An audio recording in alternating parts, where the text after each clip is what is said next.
आदाब, नमस्कार। आप देख रहे हैं INN चैनल। मैं हूं शेख अहमद अली। इस न्यूज़ बुलेटिन में आइए नज़र डालते हैं दिन भर की बड़ी खबरों पर।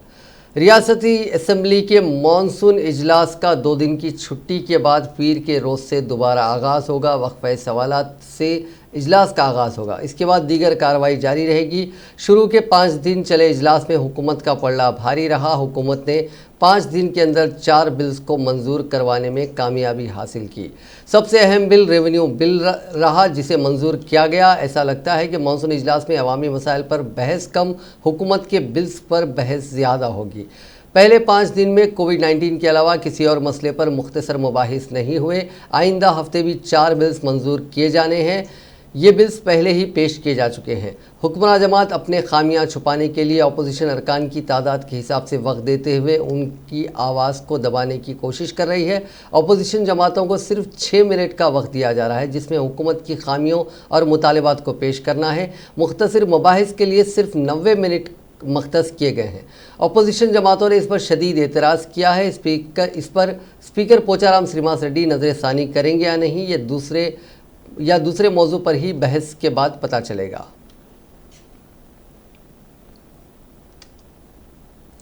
दुनिया भर में कोरोना वायरस से मुतासरीन का आंकड़ा आज 2,90,00,000 हो गया, जबकि इस मोजी वायरस से अब तक 9,25,373 अफराद की मौत हो गई।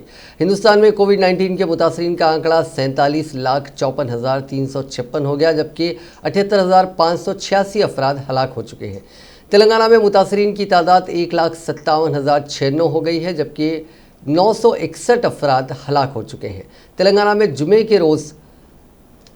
हफ्ते के रोज़ 2,216 नए मामले सामने आए थे और 11 अफराद की मौत हुई थी। रियासत में फ़िलहाल 31,607 एक्टिव केसेस हैं। रियासत में अब तक 1,24,528 अफराद इस मोजी वायरस से सेहतयाब भी हो चुके हैं।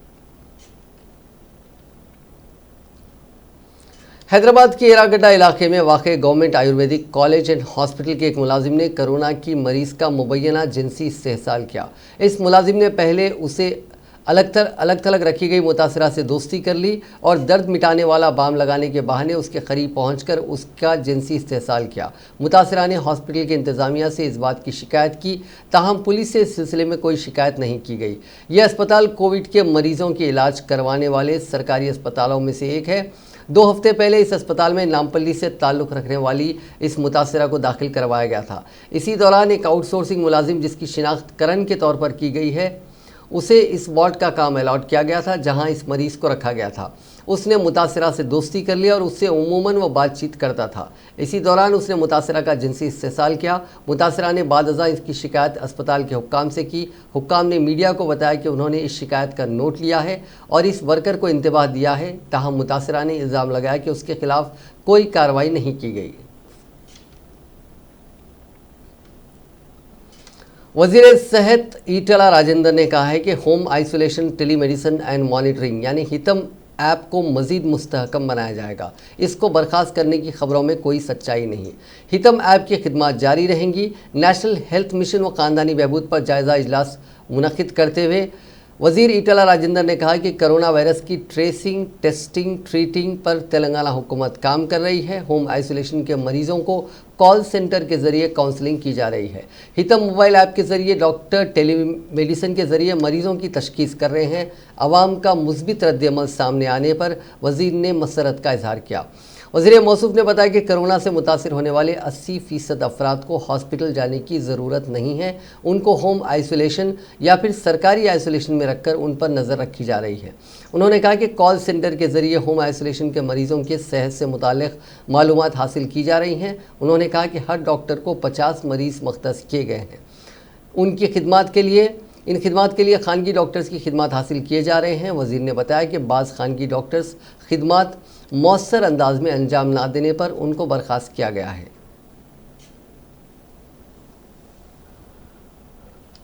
गांधी हॉस्पिटल में काम करने वाले आउटसोर्सिंग मुलाजमीन ने 22 सितंबर से हड़ताल शुरू करने का ऐलान किया है। Telangana medical health employees union की गांधी हॉस्पिटल की शाख के जनरल सेक्रेटरी लक्ष्मीपति ने बताया कि हॉस्पिटल में काम करने वाले आउटसोर्सिंग मुलाजिमीन के मसाइल को हल करने में हुकूमत संजीदा नहीं है, जिसके बाद गांधी हॉस्पिटल में काम करने वाले आउटसोर्सिंग और कॉन्ट्रैक्ट वर्कर्स ने 22 सितंबर से हड़ताल शुरू करने का फैसला किया है। उन्होंने हुकूमत से दरख्वास्त की है कि वो उनके मुकर्ररा वक्त से कबल उनके मसाइल को हल करते हुए मुलाजिमीन को हड़ताल पर जाने से रोकने की कोशिश करें।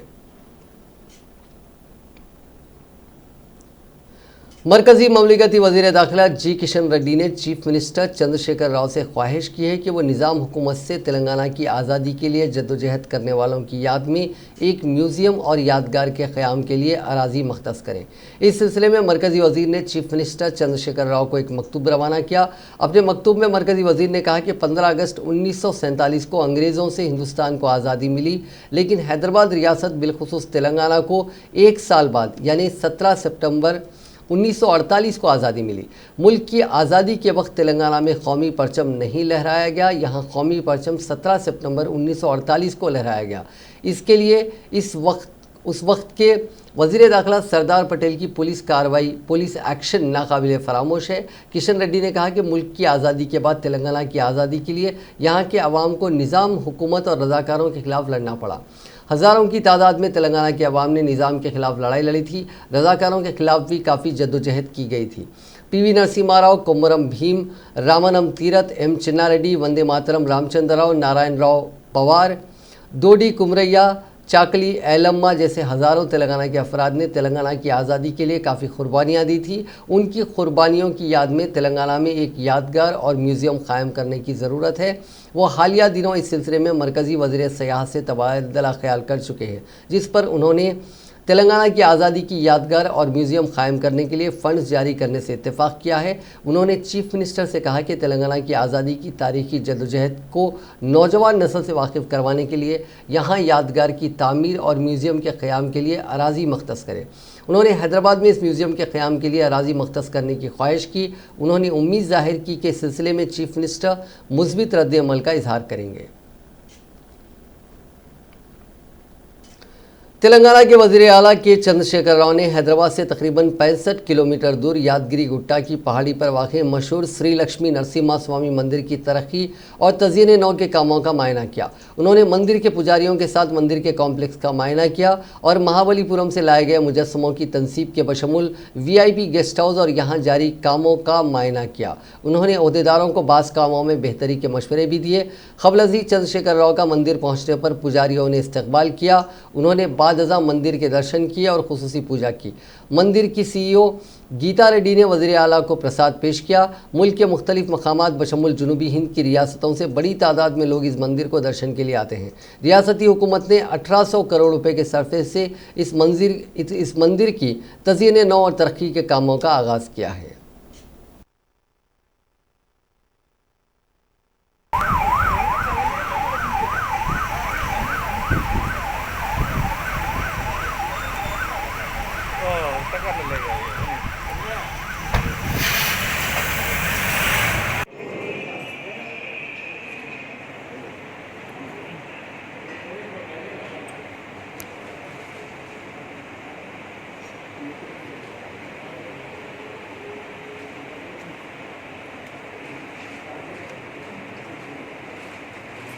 Sai.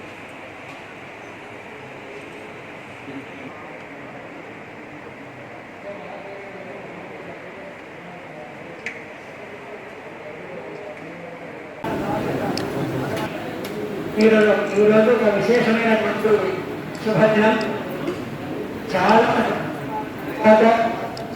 6 గ్రహములు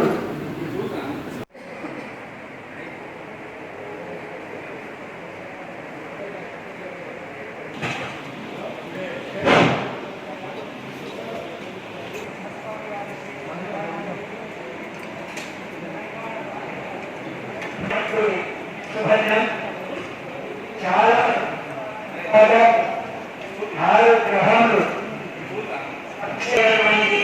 శ్రేయస్సును అందించడానికి గాను గ్రహములు వారి వారి యొక్క స్థితిగతులలో అన్ని రకములైనటువంటి శ్రేయస్సు కలుగుతుందని జ్యోతిష్ శాస్త్ర పండితులందరూ కూడా ముక్త కంఠంతో చెప్తున్నారు.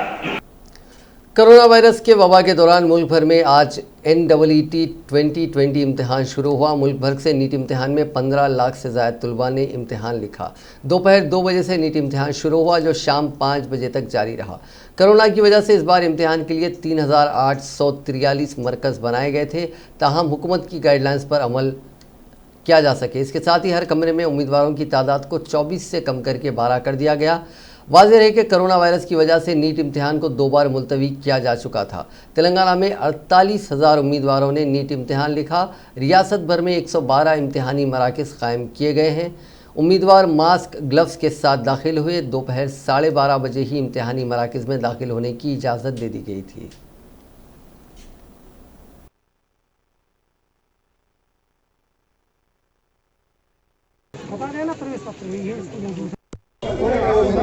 ಅಲೋಡ್ ಇಲ್ಲಮ್ಮ ಕೊಟ್ಬಿಡಿ ಏನು ಅಲೋಡ್ ಇಲ್ಲಮ್ಮ ಇನ್ನ 3 ಜನ ಕಟ್ಟಿ ಸಾಕು ಎಲ್ಲ ಪೇರೆಂಟ್ಸ್ ದಯವಿಟ್ಟು ಎಲ್ಲ ಆ ಕಡೆ ರಸ್ತೆ ಮೇಲೆ ನಿಂತ್ಕೊಳ್ಳಿ ಒನ್ ಬೈ ಒನ್ ಲೈನ್ ಅಲ್ಲಿ ಸಾಕು ಹಂಗೆ ಲೈನ್ ಅಲ್ಲಿ ಯಾಕಪ್ಪ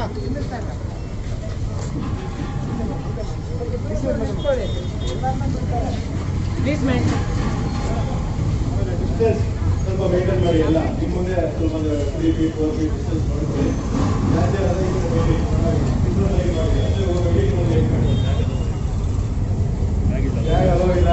ಎಲ್ಲ ಪೇರೆಂಟ್ಸ್ ಕೊಡ್ರಿ ಏನು ಅಲೋ ಇಲ್ಲ ಇಲ್ಲಿ ಒಂದು ವಾಟರ್ ಬಾಟ್ಲು ಒಂದು ಡಾಕ್ಯುಮೆಂಟೇಶನ್ ಅಷ್ಟೇ ಇಲ್ಲಿ ಪೆನ್ನು ಕೂಡ ಅವರೇ ಕೊಡ್ತಾರೆ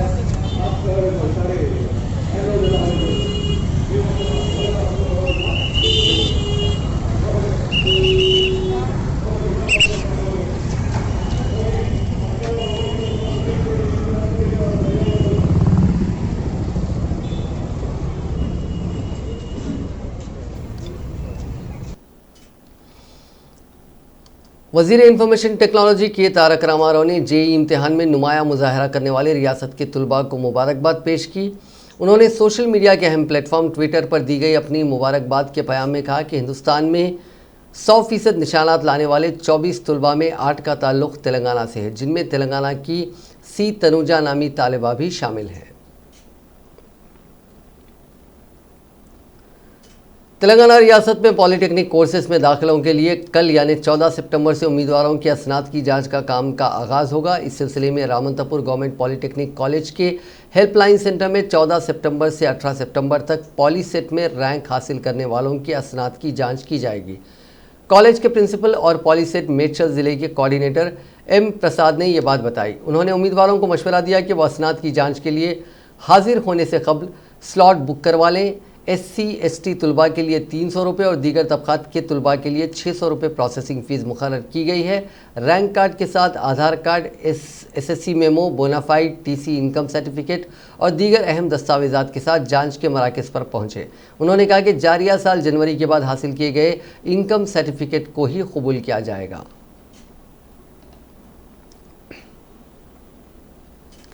तेलंगाना के 2 तुलबा को बायोडिग्रेडेबल गमले बनाने पर कौमी इनाम हासिल हुआ है।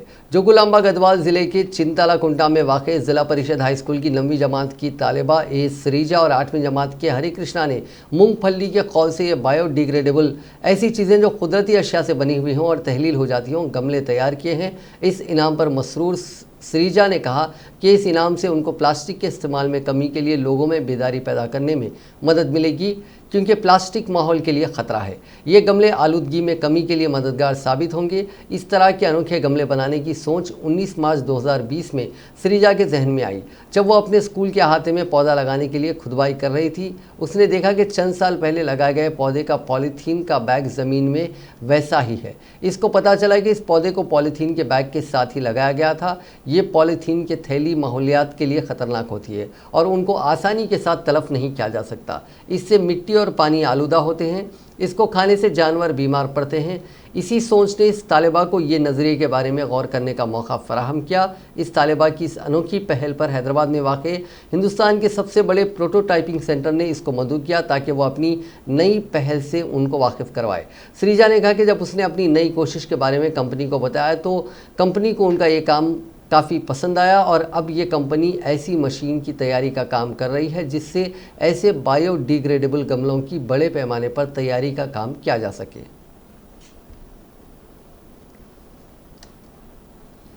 तेलंगाना कानून साज काउंसिल के ग्रेजुएट ज़मरे के हलके वरंगल, खम्मम, नलगुंडा में अनकरीब मुनक़िद होने वाले इंतखाबात की तैयारियों का टीआरएस पार्टी ने आगाज़ कर दिया। इस सिलसिले में रियासती वुज़रा एरवली दयाकर राव और सत्यवती राठौर ने अलहदा मुकामात पर पार्टी कैडर के साथ इजलास मुनक़िद करते हुए हलके ग्रेजुएट वरंगल, खम्मम, नलगुंडा में पार्टी की कामयाबी के लिए अब से ही जद्दोजहद शुरू करने का मशवरा दिया और फ़हरिस्त राय दहिंदगान में नामों के इंदराज के लिए ग्रेजुएट तबके को तरगीब देने पर जोर दिया।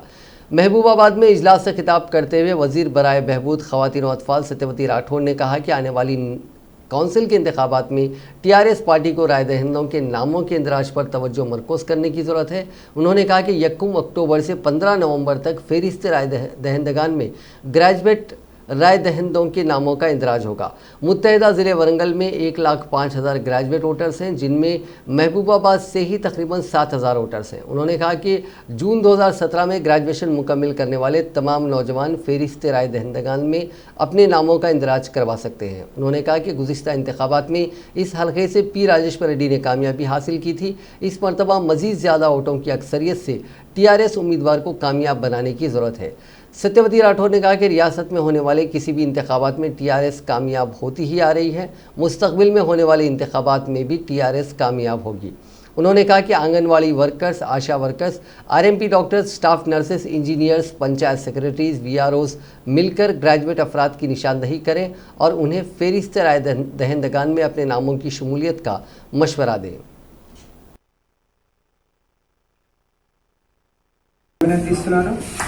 అలాగే గౌరవ వర్కింగ్ ప్రెసిడెంట్ మా కేటీఆర్ గారి పిలుపు మేరకు మరి గిఫ్ట్ ఏ స్మైల్ అనే ఒక మంచి కార్యక్రమంలో భాగంగా మహబూబాద్ నియోజకవర్గ ప్రజలకు వారి సొంత ఖర్చుతో 20,50,000తో అంబులెన్స్ కొనిచ్చిరు. మొన్ననే కేటీఆర్ గారు ఇనాగ్రేషన్ చేసిరు. ఈరోజు ఆదివారం కాబట్టి రాలేదు. దానికి కావాల్సిన అన్ని అమర్చి రేపు మహబూబాద్కు అందించబోతున్నారు. వారికి మహబూబాద్ నియోజకవర్గ ప్రజల తరఫున మనస్ఫూర్తిగా అభినందిస్తున్నాను. ఈరోజు ఈ కార్యక్రమం యొక్క ముఖ్య ఉద్దేశం పట్టభద్ర నియోజకవర్గానికి సంబంధించి ఎన్నికలు రాబోతున్నాయి. దానికి సంబంధించిన మెంబర్షిప్ని పూర్తి చేసుకోవాల్సిన అవసరం ఉంది. ఈ పట్టభద్రుల నియోజకవర్గానికి సంబంధించి వరంగల్, ఖమ్మం, నల్గొండ 3 నియోజకవర్గాల 3 జిల్లాల ఓటర్లతో ఒక నియోజకవర్గంగా ఉంటుంది. ఉమ్మడి వరంగల్ జిల్లా నుంచి 1,05,000 మంది సుమారుగా ఓటర్లుగా ఉన్నారు. అందులో మహబూబాద్ నియోజకవర్గానికి సంబంధించి 7,000 పైచిలుకున్నారు. అలాగే మహబూబాద్ నుంచి 6 బూతులు ఉన్నాయి. మీ అందరికి గమనించాల్సింది ఏంటి అని అంటే ఈ మెంబర్షిప్ అక్టోబర్ 1వ తారీఖు నుంచి స్టార్ట్ అయి నవంబర్ 15 వరకు అవుతుంది. ఈలోపు మనం చేయాల్సింది ఏంటి అని అంటే ఇప్పుడు ఎవరైతే ఈ 7,200 लोकसभा में टीआरएस पार्टी के लीडर नामा नागेश्वर राव ने कहा है कि मरकजी हुकूमत पार्लियामेंट में ज़ेर इल्तिवा बिल्स को मंजूर करने के मकसद के तहत ही पार्लियामेंट का एजेंडा तैयार कर रही है। पार्लियामेंट के बिजनेस एडवाइजरी कमेटी के इजलास में शिरकत के बाद मीडिया से बात करते हुए नागेश्वर राव ने कहा कि बिजनेस एडवाइजरी कमेटी के इजलास में जो एजेंडा तैयार किया गया है उसको देखने से ऐसा मालूम होता है कि हुकूमत सिर्फ ज़ेर इल्तिवा बिल्स को मंजूरी देने के लिए मानसून इजलास मुनक़िद करने का फैसला किया है। उन्होंने कहा कि बीएससी के इजलास में अवामी मसाइल बिलखुसूस तेलंगाना के साथ हो रही नाइंसाफ़ियों पर भी मबाहिस की इजाज़त देने का मुतालबा किया गया। उन्होंने कहा कि GST के बकाया जात की अदायगी, माइग्रेंट वर्कर्स के मसाइल, बेरोज़गारी, सरहदी तनाज़ात, माशी पेशरफ जैसे उमूर पर भी पार्लियामेंट में मबाहिस की इजाज़त देने का मुतालबा किया गया। इसके अलावा रियासतों के मसाइल पर भी पार्लियामेंट में मबाहिस होने चाहिए। उन्होंने कहा कि मरकज़ी हुकूमत को बिल्स की मंजूरी के साथ साथ दीगर अवामी मसाइल पर भी पार्लियामेंट में बहस करने की इजाज़त देने का मशवरा दिया गया। उन्होंने कहा कि पार्लियामेंट के मानसून इजलास में 11 ऑर्डिनेंसेस और 25 बिल्स को पेश करने वाली है। इस इजलास में चंद अवामी मुखालिफ बिल्स भी पेश किए जाने का इम्कान है, जिसमें बरकी तरमीमी बिल को भी पेश किया जा सकता है, जिसकी टीआरएस शदीद मुखालिफत करेगी। उन्होंने कहा कि इस बिल की टीआरएस पार्टी इब्तिदा से ही मुखालिफत करती आ रही है। उन्होंने कहा कि कल से शुरू होने वाले पार्लियामेंट के इजलास में तेलंगाना के साथ हो रही नाइंसाफ़ियों के खिलाफ आवाज़ उठाई जाएगी।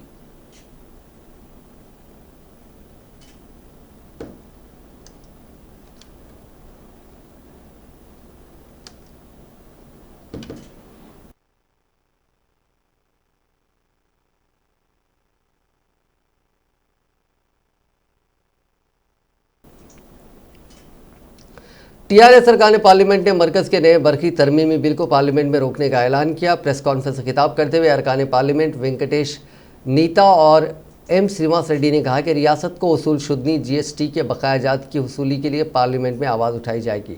वेंकटेश ने कहा कि तेलंगाना के साथ यूरिया की सरबराही में भी इम्तियाज़ बढ़ता जा रहा है। रामागुंडम फर्टिलाइजर प्लांट के कामों का जायजा लेने के लिए आने वाले 2 मरकजी वज़रा किशन रेड्डी और सुमन सिंह ने झूठ का सहारा लिया और आवाम को गुमराह करने की कोशिश की। उन्होंने कहा कि इन वज़रा ने फर्टिलाइज़र प्लांट के कामों का जायज़ा इजलास लेते हुए प्रोटोकॉल की खिलाफ वर्जी की है। वो पेद्दापल्ली लोकसभा से नुमाइंदगी करते हैं, लेकिन इजलास में उन्हें तलब नहीं किया गया। उन्होंने कहा कि मरकज़ी वज़रा का कहना है कि तेलंगाना को 13 लाख मीट्रिक टन यूरिया में 6,25,000 टन यूरिया मख्तस किया गया, जो झूठ के सिवा कुछ नहीं। उन्होंने इल्ज़ाम लगाया कि रामागुंडम फर्टिलाइज़र फैक्ट्री में दीगर रियासतों के मुलाजिमीन के तकर्रुरात हो रहे हैं, जिसकी टीआरएस शिद्दत से मुखालिफत करती है। मकामी अफराद को मुलाजिमतों में अव्वलीन तरजीह देने का मुतालबा किया जाता है। उन्होंने कहा कि रामागुंडम प्लांट से खारिज होने वाले आलूदगी से अतराफ़ के 2 मौज़ूआत मुतासिर हो सकते हैं। इन मौज़ूआत के अवाम ने मरकज़ी वज़रा के दौरे के मौके पर धरना मुनज़्ज़म किया था। इस धरने में टीआरएस भी शरीक थी, लेकिन बीजेपी के कायदीन इस धरने की मुखालिफत में हमले पर उतर आए। रुकने पार्लियामेंट वेंकटेश ने 2 मौज़ूआत आरापल्ली और लक्ष्मापुर के अवाम की बाज़ाबातकारी का मुतालबा किया। उन्होंने इल्ज़ाम लगाया कि रामागुंडम प्लांट को बीजेपी दफ्तर में तब्दील किया जा रहा है। उन्होंने कहा कि कौमी शाहराहों की मंजूरी में भी तेलंगाना के साथ शदीद नाइंसाफ़ी हो रही है। टीआरएस पार्टी बरकी असलाहत की बिल की पार्लियामेंट में मुखालिफत करेगी। इससे ज़रई किसानों को बरकी मीटर्स की तनसीब लाजमी हो जाएगी। उन्होंने रियासत के बीजेपी के अरकान पार्लियामेंट को चैलेंज किया कि वो पार्लियामेंट में तेलंगाना के खिलाफ हो रही नाइंसाफ़ियों के खिलाफ उनके साथ मिलकर आवाज़ उठाए, बसूरत दीगर तेलंगाना की आवाम से माजरत ख्वाही करें।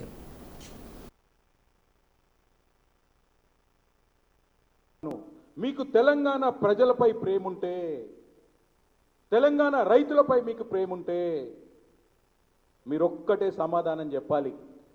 మనకు సెక్షన్ 3 ప్రకారం inter state river dispute act, అంతర్రాష్ట్ర నదీ జలాల పరిష్కార చట్టం ప్రకారం నదీ జలాలకు సంబంధించినటువంటి కృష్ణా నది కానివ్వండి, గోదావరి నది కానివ్వండి, ఈ నదీ జలాలకు సంబంధించినటువంటి సమస్య ఏర్పడ్డప్పుడు ఒక ట్రిబ్యునల్ను ఏర్పాటు చేయాల్సినటువంటి బాధ్యత, అధికారం కేంద్ర ప్రభుత్వానికి ఉంది.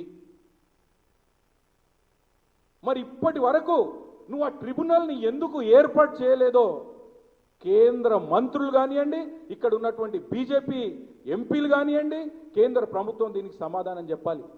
రేపు ఇదే అంశాన్ని మేము పార్లమెంట్లో ప్రస్తావించబోతున్నాం.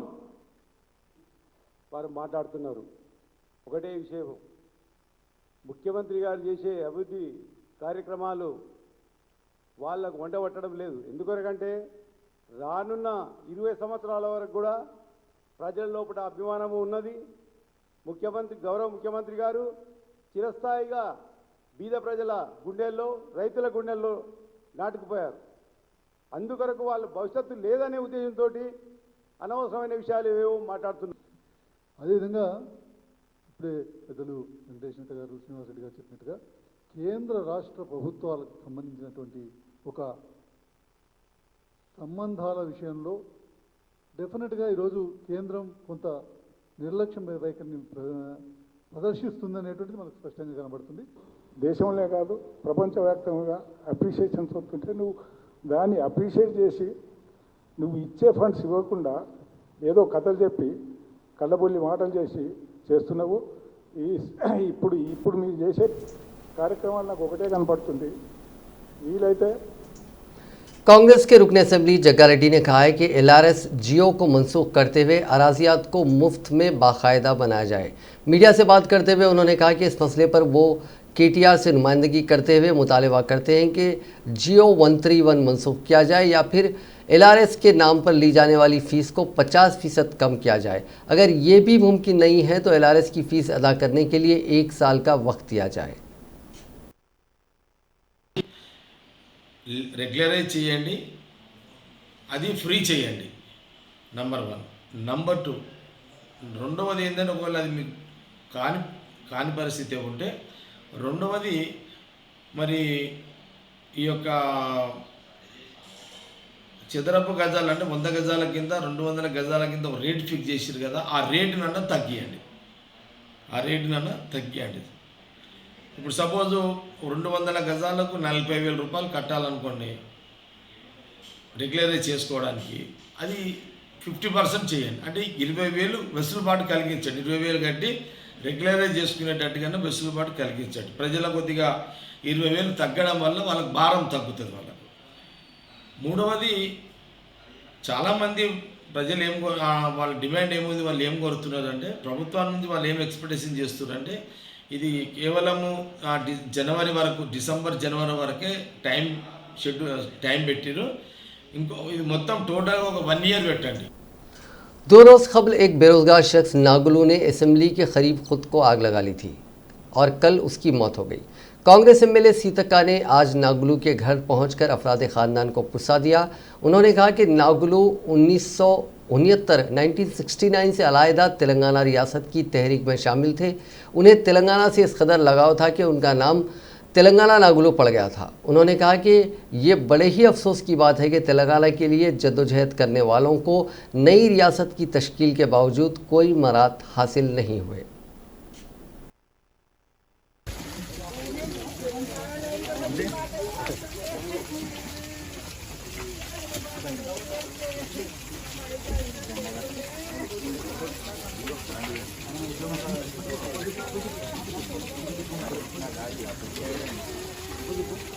జోహార్ జోహార్ నాగలకు జోహార్.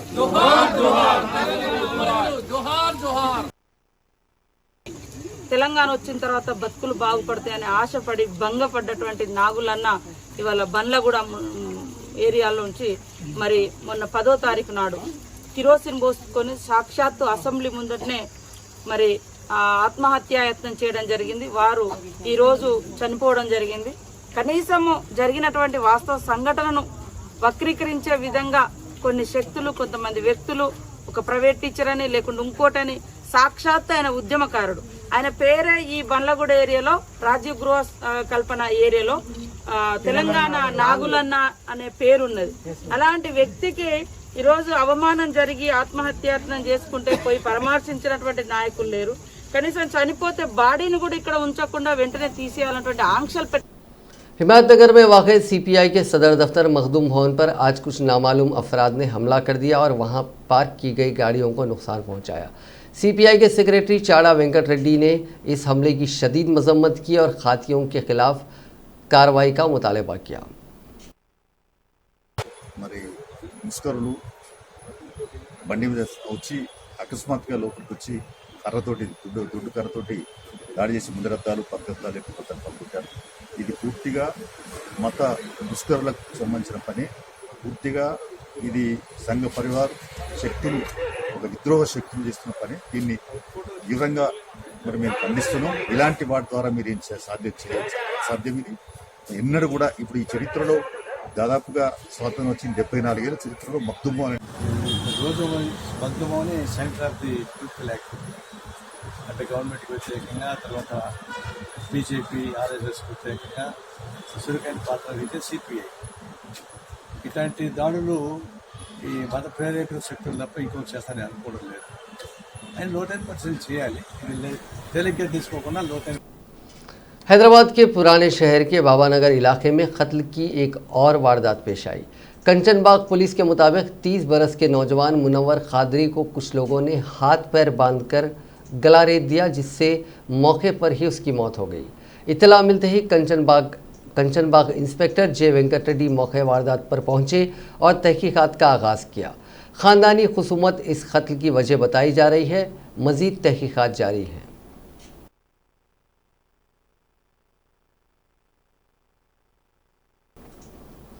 नाज़रीन, इस न्यूज़ बुलेटिन में बस इतना ही। देखते रहिए INN चैनल।